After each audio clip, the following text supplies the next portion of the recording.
వచ్చేసిన కొంతమంది పడలేదండి.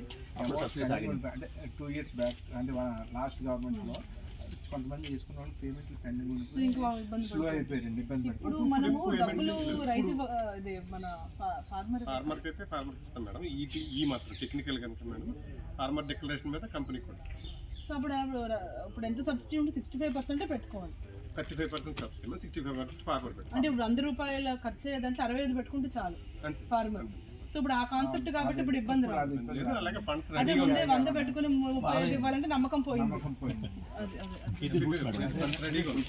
మొన్న అందులో MIDH లో ఇష్యూ లేదా? ఆర్కేవీలో లేవు మేడం. ఇది MIDH లో ప్రాబ్లం లేదు. Very good madam. ఇది రూట్ ఇది హ్యాంగ్ అవుతుంది. దీన్ని తీసుకుంటాం అంటే మాయిశ్చర్ ఉన్న మాయిశ్చర్ని ఈ రూట్ తీసుకుంటాం ఇలా.